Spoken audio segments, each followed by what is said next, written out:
Hello and welcome to Daily Reflection with Aneel. Today is the 7th of December 2020.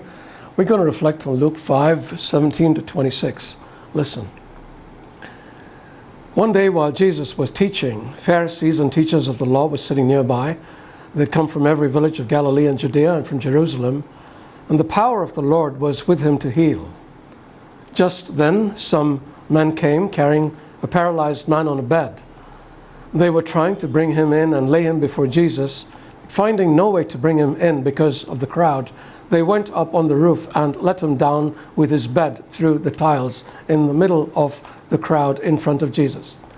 When he saw their faith, he said, "Friend, your sins are forgiven you." Then the scribes and the Pharisees began to question, "Who is this who is speaking blasphemies? Who can forgive sins but God alone?" When Jesus perceived their questionings, he answered them, "Why do you raise such questions in your hearts? Which is easier, to say your sins are forgiven or to say stand up and walk? But so that you may know that the Son of Man has authority on earth to forgive sins."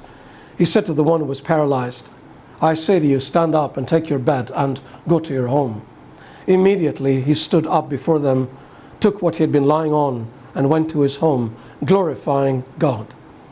Amazement seized all of them, and they glorified God and were filled with awe, saying, "We have seen strange things today." The Gospel of the Lord. If we were to reflect deeply upon the passage, we would literally find dozens of life lessons that we could learn. However, I'd like to focus on just one of them because we can easily overlook it amid all the drama taking place. It's a lesson about friendship and the lengths to which one man will go to help out his friend who's paralyzed. One day, this man happens to hear that a guy called Jesus has healed a leper. The only time he has heard of someone being healed of leprosy was when the prophet Elisha healed Naaman way back in the good old days. See 2 Kings chapter 5. The first thing that crosses his mind is that this man might be able to heal his friend. But he won't be able to get him to Jesus on his own since the guy was paralyzed. He would obviously need to be carried to Jesus on a stretcher.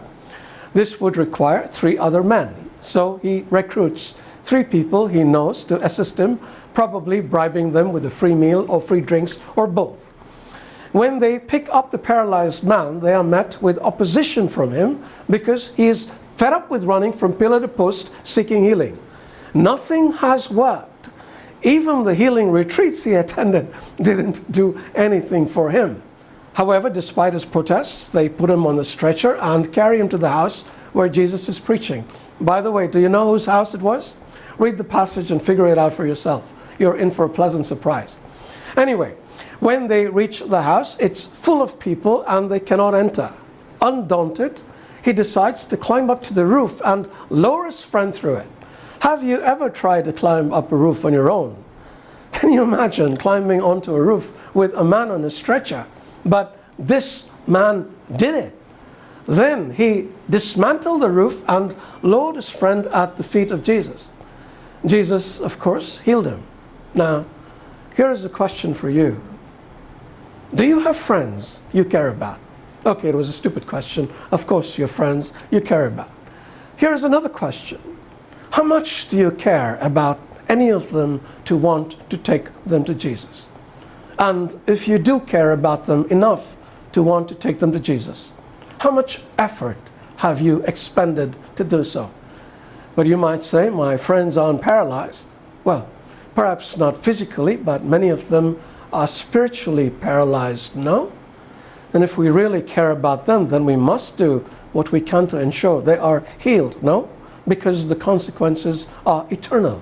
So, do you have any friends you care about? Oh, sorry, I asked you that already.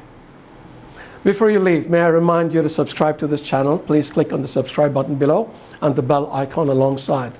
And please do share them with your friends, the ones you care about as well. Thank you, and God bless you.